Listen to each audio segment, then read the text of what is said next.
Welcome to the first episode of Sort of Arranged. My name is James. And I'm his wife, Isabel. And we are an arranged couple. No, I'm just kidding.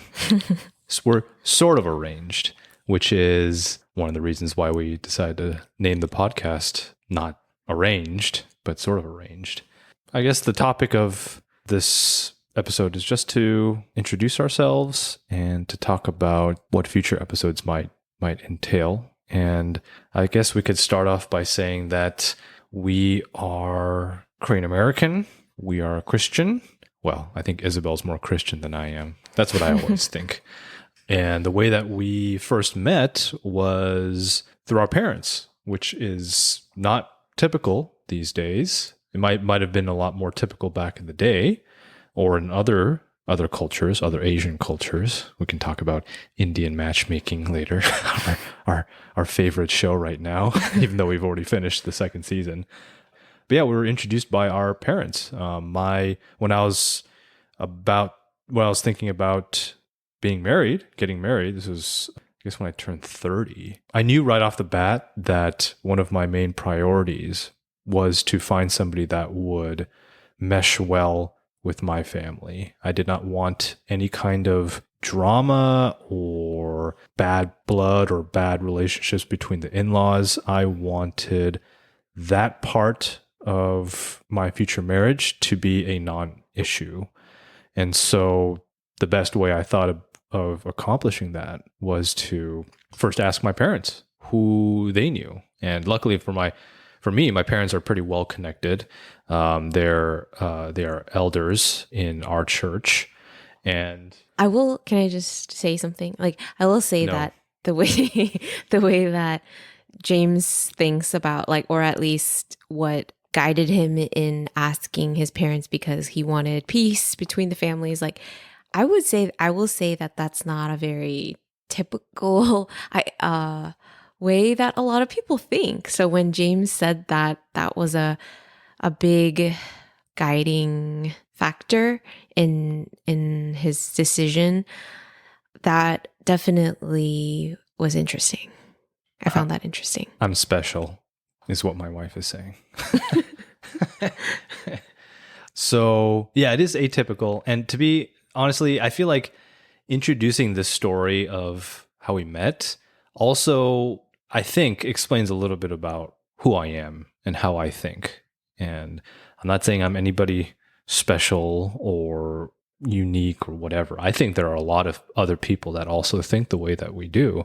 And I think that's why we want to do this podcast, is to just show another side of how two people can meet, start a relationship, and get married in an age where the main ways to find people are online dating or just finding somebody randomly. And I think there's nothing wrong with that. It's absolutely, there's no judgment against anybody that meets that way. We have many friends who've met that way, and that's great.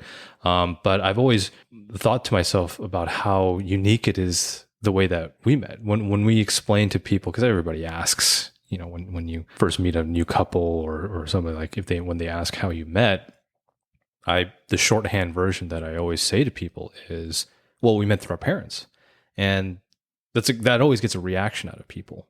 They always say, oh, well, that's really interesting, or that's not typical, or you guys really went old school or whatever. And I don't consider myself that old school, but back to the reasoning was, I just didn't want, I just knew that when two people get married, you merge the families together. It's not just the two people that get married, both sides of the family get married. And for me, I really value family harmony. And I just thought that to not consider my parents and not consider their thoughts on the matter would be just go against my own personal values. But I think also it would just be plain, it just wouldn't be respecting them and honoring their say in the matter. So maybe that's the Korean part of me. Maybe that's the Korean part of the Korean American influence in my life. But even then, I don't think it's a typical way that other Korean Americans perhaps think about marriage and family and relationships like that. So when I asked my parents if they had any suggestions or if they knew of anybody, my parents' first choice, my mom's first choice was Isabel, my now wife. And so when she suggested reaching out to her, I found her on Facebook. Okay, can I stop you there real quick? What? How did, when you asked her that, like, what did she say? Like, was she like, I don't oh, remember. there's this girl named Isabel. Like what did you don't remember? Well, so what I remember, okay, what I remember is when I told her, it wasn't like the day, it wasn't like a day where I said like, I'm ready to get married, you know, like who do you have any suggestions? It was more like it was more of a process of She just me. knew that you were in this place. Yeah, That yeah, of and being ready. yeah, I and do, then- but I do remember when she actually said, I mean, this was in Korean, but the translation of it was, "I've always liked Isabel," right? And Wow, so she so, said that. yeah, she said, yeah, in Korean, I can't remember the exact words that she used, but basically it was like, "I've always liked Isabel." And one funny story is that I had met, so this was in 2019. No. What am I talking about? Not 2019, 2017, where I first reached out to you, right? But years ago, like 3, 4 years prior, I actually met Isabel face to face at church. She doesn't remember this, and I always poke fun at her by saying that I remember the first time we met, but she doesn't. But I distinctly remember this was at a New Year's Day service at our church, and my mom drags me over to this girl and says, "Say hi." And at this point in my life, I have no interest in relationships. I'm just trying to figure out things like career, like what do I want personally for my future, and all those things. So relationship was a few steps down from that. I knew I needed to figure some things out in my own life. But you know, when my mom dragged me over to this girl, I remember I said something to you, clearly wasn't memorable, but I said something like, "Well, I'm pretty sure I know what my mom wants us to do," or something like that. And I feel like if you would have said something like that, I would have remembered. Maybe I don't know what was going on. It's probably because it's like midnight, you know? yeah, it's midnight. And It's a New usually Year's Day that's like- service. Yeah, and Yeah. it's hectic. It's dark. There's lots of people filing out of the church.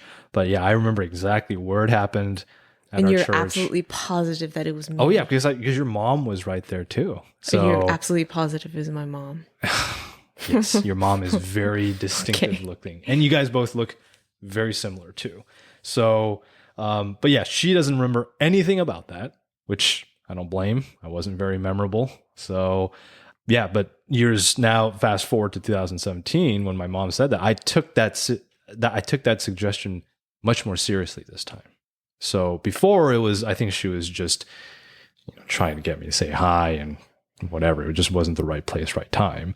But when I asked the next time, I was now in a place where I was ready for a serious relationship, and not just to date. I was looking to find somebody that I wanted to marry. Other things in my life had started to stabilize in terms of work, like what my interests are, my relationship with family, all these things. I felt like I was in a good place. And so when I did reach out via Facebook, I friended her, and turns out that she knew my younger brother. They had went on a mission trip together before, and I knew her younger brother from church. So, but we had never really met each other before. And so I used that as my introduction to you. I said, "Hey, you don't know me, but you know my younger brother," and blah, blah, blah. And that's how the messaging started. So we started messaging on Facebook, and then eventually got her number, and we started talking over the phone. And then I made the drive up to Seattle. She was living in Seattle at the time. Made the drive up and saw you. And then from there on out, it was 2 years of long distance relationship because you were in grad school, and then we got married in 2019. So yeah, it was quite the journey during those 2 years. But for me, I feel like it was quite the journey just overall in terms of getting to that place in my life where I felt like I was ready to be married. And again, I really differentiate between the desire to get married and the desire to just meet people and date. Like that was not my goal. My goal was very serious, very to the point, very direct. I'm not going to waste anybody else's time. I don't want to waste my time. And I'm just very lucky that my parents knew of somebody that was absolutely the right fit for me. So yeah. So needless to say, my parents are very happy to have Isabel as a daughter-in-law. and and yeah, so she's I always joke that my parents like her more than me. So which is only half joking. So anything you want to add to this? Yeah, I'm excited for the listeners to just really hear more of your story because, like you said, you got to a point where you felt like you were ready to marry. And I think there's just a lot of backstory there that people haven't heard because not I don't think everyone's just like, oh, I know exactly when I'm going to get married, right? And so like I'm looking forward to you sharing about that and just what led you up to that and what made you want to just dedicate time to work on yourself, let's say, before you've felt like you were ready to be in a place where you were ready to be married. And so, yeah. Yeah, but it's not just about me, right? I mean, what you weren't in a place where you wanted to get married? I changed all your plans. Yeah, I can definitely share a little bit about. Yeah, please do. I just talk a lot. Me too. Let's see. Where should I start? Like, just since this podcast is about what's your take on how we got together? Yeah, I find it interesting that James he really highlights the fact that our parents had sort of arranged us, which I do agree with, but I think that on my side of things, my parents didn't really mention James. not to you maybe, but your dad definitely was talking with my dad. Okay. So. All right. So maybe there are things that happen in the background, that I have absolutely no idea about. But for me, I wasn't as family valued oriented, harmony seeking as James. Meaning that I did care. I think I did care about like what my parents thought about, of like my potential partner and who I was going to marry. But it wasn't to the point where like I wasn't like James where I asked them like, who do you think is right for me? They would just show me like random people who were single, but it wasn't like where I genuinely wanted their opinion. I think that so that was interesting that James really saw it as like this like, again, more of an arranged situation, not like really arranged, but like where he sought out his parents' advice in this and definitely wasn't Indian matchmaking. I didn't get bio datas on people and. Well, you kind of did. Well, I mean, I'm sure your mom. Wait, did she tell you a little bit about me or like why did you even want to like, you know what I mean? Like without knowing anything about me, it's just like, oh, go what is it? Reach out to Isabel. I mean she did know. Like well, a lot of the things that were sort of the background information on you, a lot of the major points for me were known by the fact that, well, I knew your parents, my parents know your parents, and and obviously I had met I hadn't met your mom a lot, but I had met your dad because he's an elder. He's an elder So at you our knew him church. before you met me? Oh yeah, of course. Yeah, who doesn't know Oh, who your dad wow. is in the I church? actually didn't know that. Oh, I didn't know that you knew him oh yeah, yeah. He would say hi to me, before. and I would say hi to him, and Oh, wow. Okay. yeah, yeah, yeah. And he struck me as a very nice guy, and I think anybody that meets him says that about him. And so I knew that part. So I knew you came from a good family, a Christian family, and the one other thing, I don't know how my mom knows this. My mom knows a lot of things, and I don't know how she knows all these things. And But by the way, yeah, when she had introduced me to James, I don't think I had ever interacted with her. I didn't even know who she was. yeah, I didn't know yeah, she you was don't need to. James's mom or anything like that. So I just want to put it out there, listeners, that people are always watching. So In a good yeah, way. in a good way, yes. But again, we are part of a Korean community, which means that word goes out fast. You know, there's really not much you can hide. So It's true. anyway, I just wanted Which to can put be, that out yeah, there. which can be good and bad. But Yeah. in I feel like in this situation, it was definitely good, right? A good reputation definitely spreads. So, and then, well, okay. So then the third part is obviously my mom liked you, right? So I think the things that she knew about you was your personality. I think she knew that your personality would match mine very well. And over the years, I definitely see that to be true. Like I'm very, like I'm in my head a lot. I think a lot.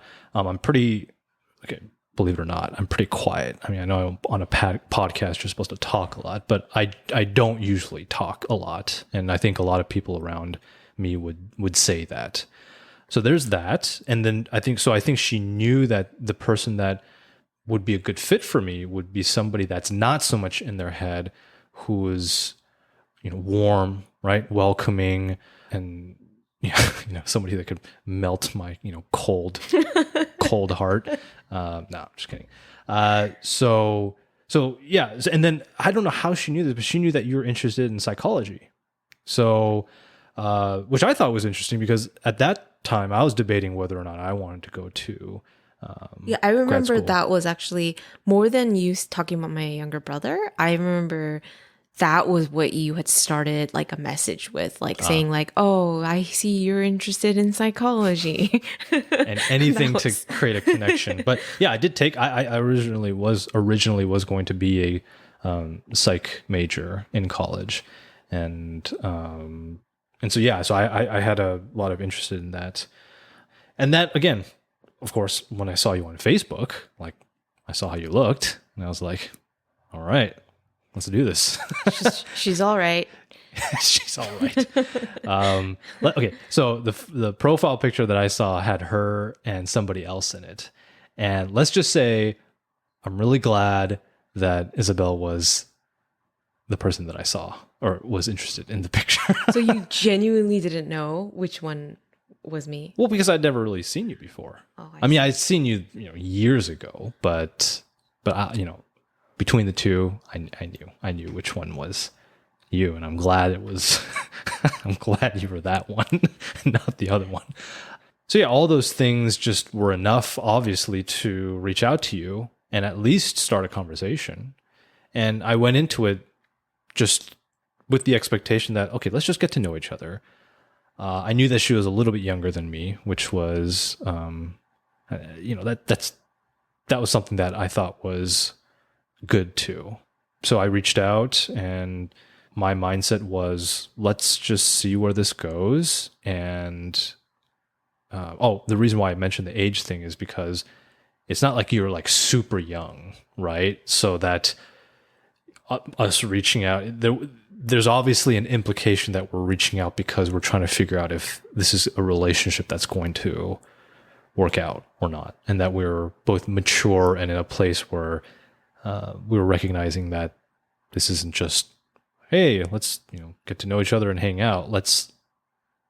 There's a purpose behind it. So yeah, that's when we started talking and really started to get into getting to know each other, our family backgrounds, and all that stuff, which I'm sure we'll talk about in later episodes. But yeah, so those were the main things that I knew. I felt like I had enough to work with that it would be worth reaching out based off of the things that I knew. And again, the fact that my mom liked you was a big thing. So, and I don't that I would say is one of the biggest things, because underneath that implies a lot of things. Like, she wouldn't like somebody whose family was bad, let's say, right? Or somebody who wouldn't be a good fit for me. I guess there's that part of it that perhaps some people who listen to our story might not really understand. But for me, at that point in my life, I understood that my parents wanted what was best for me. Maybe they didn't know exactly what was best for me, but they wanted the best for me. And I trusted that.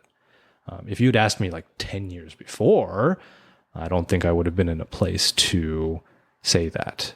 Like any teenager that grows up, I'm sure this is not an unusual story, but Korean American second generation, parents are first generation, just immigrated, and there's a lot of friction growing up because you have to navigate two cultures and you're trying to figure out which one you fit into.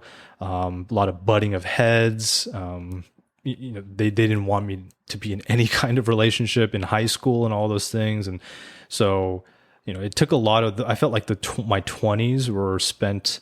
A lot of that time was spent sort of reconciling my own attitude towards my parents. And I think I just started to see them more as people, more than these parents that should be doing this or should be doing that or shouldn't be doing whatever.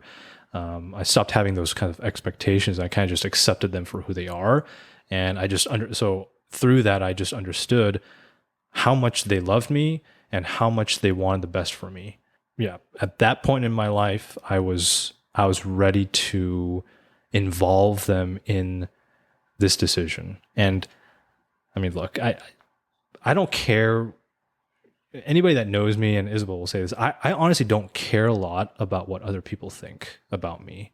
I need to know if I'm doing something that it makes sense to me first and foremost. And that, again, for better or worse, I'm not saying that's the right way to think about things or the wrong way to think about things, but I just knew that there was this assumption, right? And we see it in media all the time, or TV or whatever. Like, there's always going to be conflict between you and the mother-in-law, for example, right? I heard that, right? And I was like, why? Like, why is that just assumed to be true? Like, why are we just going to accept that there's going to be a friction between me, right, and my in-laws? I don't think that's just in an American culture, though. That's like, I think, in a lot of cultures. Right, a lot of cultures. Yeah. Right. And so I thought about that, right? I thought about, okay, if something is that assumed, it must mean, like, look, there's stereotypes. Stereotypes exist for a reason, right? And so when I heard that, I was like, okay, well, what's behind that? Why is that the case? And I think if you go through I don't want to say tradition, but let's say the common route of, you find somebody attractive, you develop feelings for them, you take things seriously, and you realize you want to get married, and then you ask the parents, or you do the whole meet the parents thing. That's the other thing that I also was like, what? Why meet the parents when you get that far, that emotionally invested into a relationship? Shouldn't you meet the parents first? Well, so I'm going to, kind of, what's the word? Interject. Okay. Not because you're wrong or anything, but I think there is a place though for, I see what you're saying about like meet the parents first, and I think he's like more on board with this idea because in Indian matchmaking we found that to be like that's what they do, and James just really jives with this.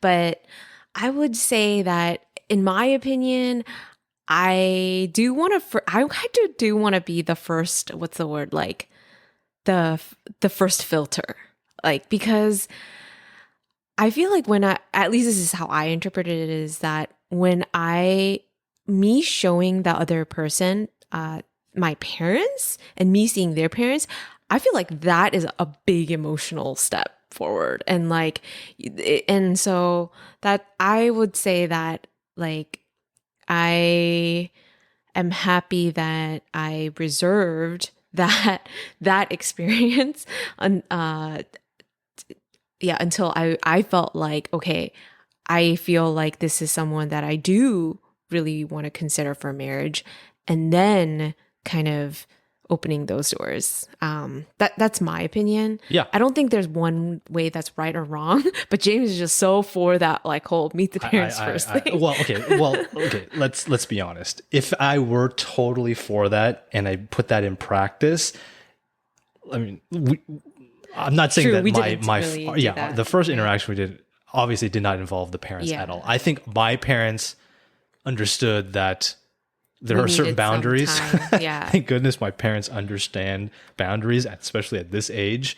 And I think they understood that, okay, look, it's your business, right? Like whether or not you guys match or whatever, that's up to you. All they were saying was, we like this person and we like this family. And so implied in that is obviously that the parents were kind of behind the scenes and approved, which was big for me. For me personally, I think that was big. But yeah, when we met, my parents were not there. Your parents were not there. And we more or less kind of just started the relationship like anybody else would, right? But it, for me, was such a, like, it was such a confirmation that, maybe confirmation isn't the right word at that point. When we first started dating, I felt like we had a lot of support. That's the word. We had a lot of support right from the get-go. And I really liked that. There weren't any mysteries or questions about me having to present myself in a certain way or perform to win the admiration or the favor of my potential future in-laws. Maybe you felt there was pressure on your part, but I hope there wasn't at that stage, because again, I felt like we had a lot of support going into it. And what was interesting is, I don't know if I would say that there was a lot of expectation either. So I think there was a good balance of support, but also a good balance of, it wasn't like they're like, okay, well, let's start. Where's the ring? Where's this? When's the wedding happening? Right. I think they just kind of gave us their space, our space, and just kind of let us figure things out on our own. I really liked that. I really liked that this process went the way it did. Now, all this to say, I'm not advocating for anybody to be like, okay, you know what? I'm going to ask my parents. If you gag at the idea of asking your parents to find your potential spouse, I totally understand. Okay, it's not for everybody. That being said, why I really enjoy shows like Indian Matchmaking is that it just, especially in a culture like that, where there's a difference between arranged marriage, which is just like the kind of, correct me if I'm wrong, but I think it's like that is the default kind of attitude towards marriage. And then there's love marriage, whereas you meet the person. It's the more modern way of meeting somebody. I really like the fact that within their culture, they understand that, Seema from Mumbai always says that marriage is the marriage of two families, right? And so getting the family's input and say into things is very important. And that's kind of ingrained, it's already baked into the culture. And I really like that. And I don't think it's that foreign of a concept for us as Koreans either. I think arranged marriages were a thing too, for our culture. Not so much now, but even now, I think it's still, there's like a sort of like, if your friend knows somebody or if whatever, like arranging things to happen like that is not unusual either, right? So I totally get it. If you're like, who is this weirdo that asked his parents first? But you know what? That's And yeah, I think there's just a lot of factors here that we're not really talking about, but that made you do like be okay with that. Like for example, like James was saying, his parents do have a capacity to respect boundaries and well, not always, but okay, maybe not always, as much but as a first sure. generation Korean right immigrant can. right and there was enough like evidence in your life to know like they really do love you, and like I know you also had to work up to that point, right? But yeah, I'm just saying that his situation is unique in that way too. And yeah. Yeah, I don't know Yeah. how. Maybe we'll explore this in future episodes, but Yeah. it's very interesting to me that I got to this place where I got to a place where I really honor my parents in this way, because I, in a lot of ways, felt like I did not honor them a lot when I grew up. I wasn't like a terrible child or anything, but I did my share of rebelling and not doing everything that they told me to do. And I mean, they still want me to be a doctor, you know, like I'm not a doctor. And that was like the pinnacle goal for me. Right. So, but I think it's just growing up. I think it's just a lot of maturing and understanding and also just letting go of things too, you know, like at this point now, I mean, I understand why they had a lot of those expectations on me growing up academically. For a lot of it was academic, and I understand it now, and perhaps we'll talk about it in a future episode. But back then, I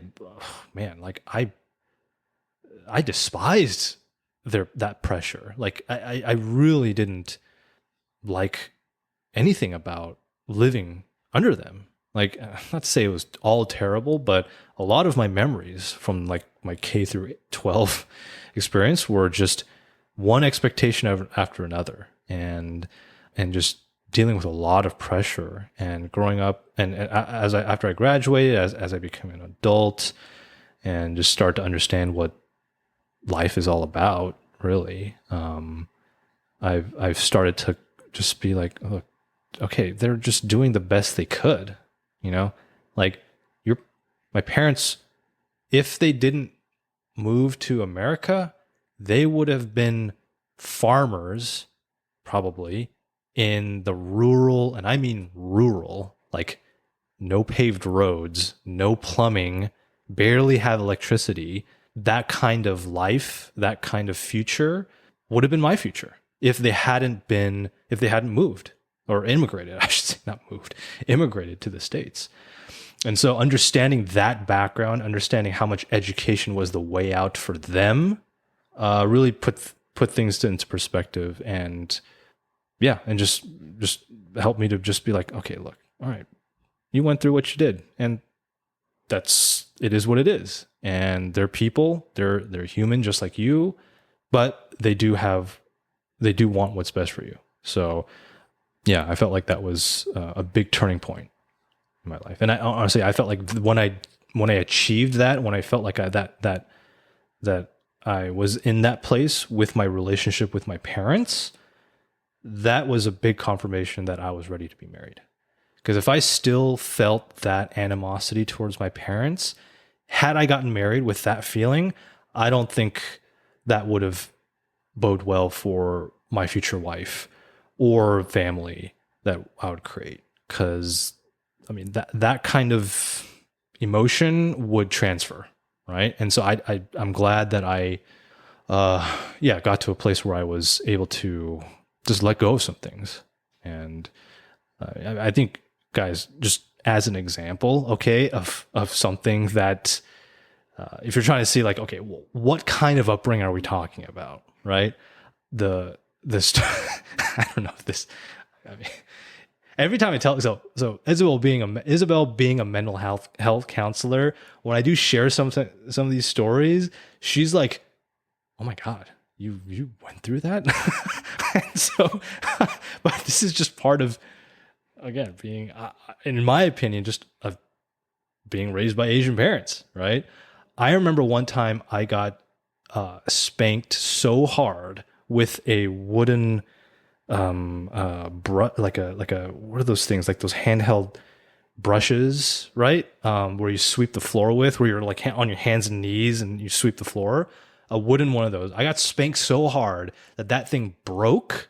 But them being Asian, they're like, well, we're not going to throw this away. So they like wired it up that they could reuse that handle and reattach it, and they still use it to this day.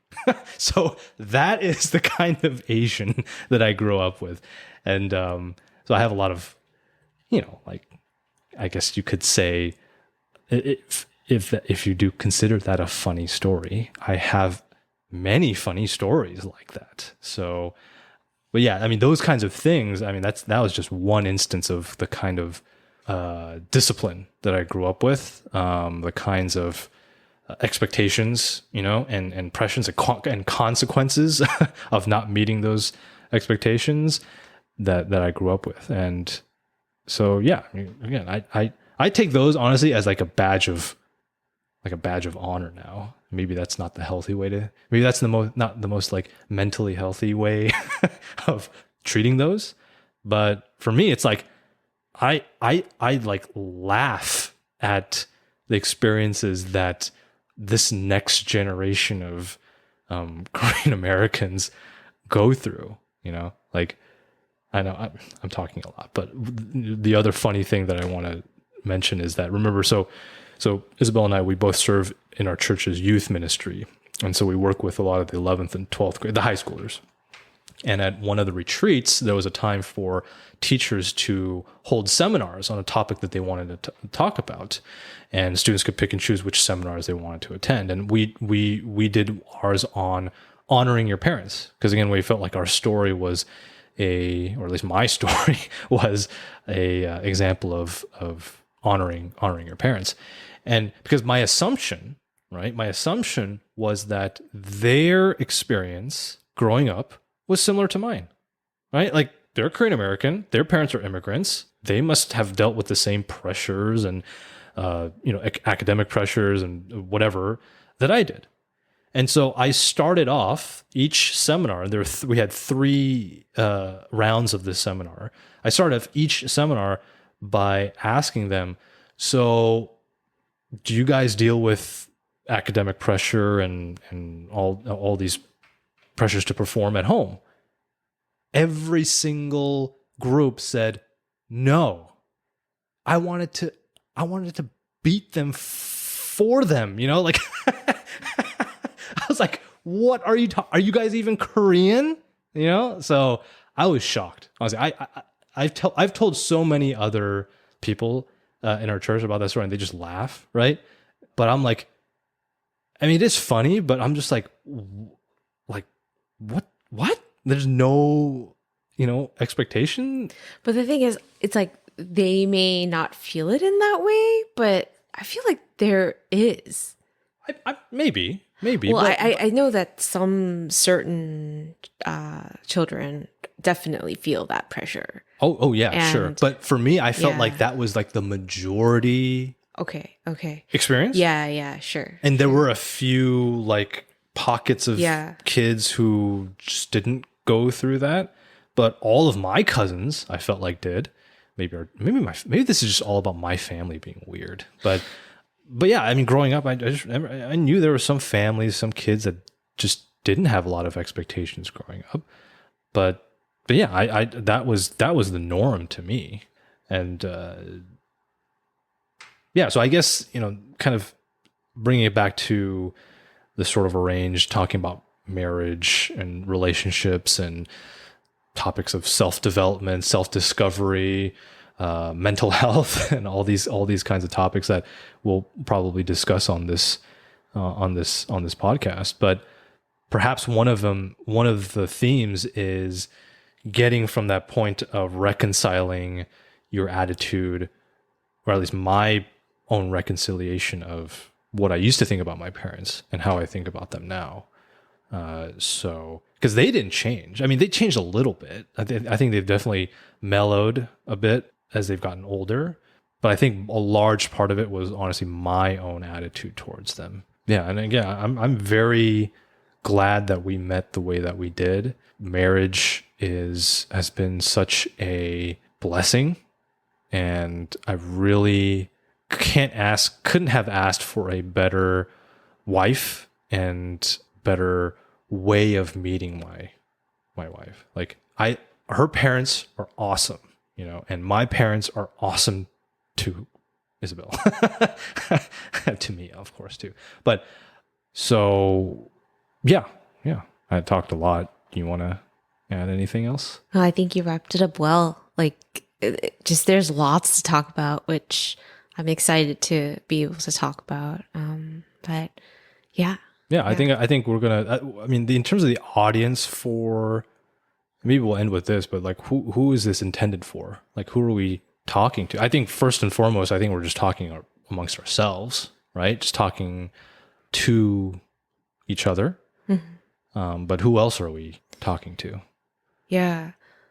Well, one of the reasons why we wanted to start this podcast was because both James and I really like to teach people, to encourage people. And if we can just share a bit of what we went through, or we know that everyone's different and every situation is different, but still there are commonalities in our human experience and whatnot. And so we just realized that relationships are important, especially marriage. And so I would say that people who are wanting to marry, people who are Korean American and just want to get a feel for what another Korean American couple's life is like. Yeah, there's not that many Korean Americans out there talking. And not only Korean American, but just like Asian Americans or non-Asians who want to understand a bit of what a Korean American life can be like. Yeah. So it's about growing up with corporal punishment. No, but yeah, not. I guess it's for anybody who wants to who's curious and wants to find out a little bit more about us, but also, yeah, another thing is that James doesn't shy away from speaking his truth. And so this can be a space where, we can agree to disagree. This can be a space where we don't just want to say things because it's mainstream. In fact, we tend to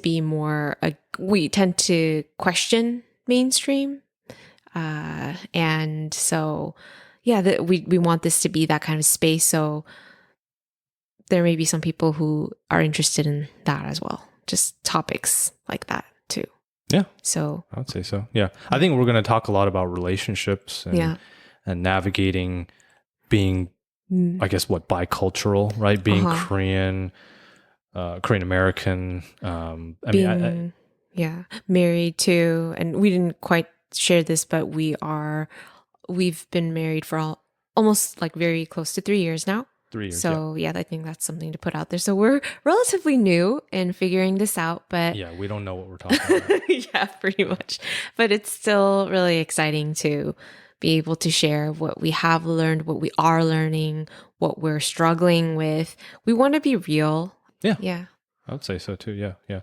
And look, we don't know everything or anything about what it is to be married or how to find somebody to marry or all. Look, those questions are very complicated and there's no one size fits all answer, which is why I want to be very clear that the way that we met is I cannot necessarily recommend it to everybody, but maybe what we're trying to do is just explore the ways that ways that we met, right? In terms of what it says about us more than anything. Not again giving advice to anybody on how to meet somebody, but just our own journey through being single and being, dating, being engaged, and now being married. And so, yeah, autobiographical, I would say, is what we're trying to aim for. Yeah. So, Yeah. I would say so. yeah. And last but not least, I want to talk about guys. Men have to step it up.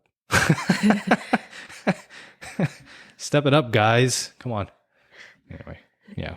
Yeah. Yeah. I mean, James complimented me quite a lot. And so I think I should also say something nice, but I am also so thankful to have met James.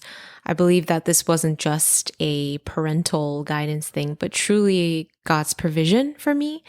And I would say that I am a much better person now because of James's partnership, and I'm excited to do this with him and to see where this goes.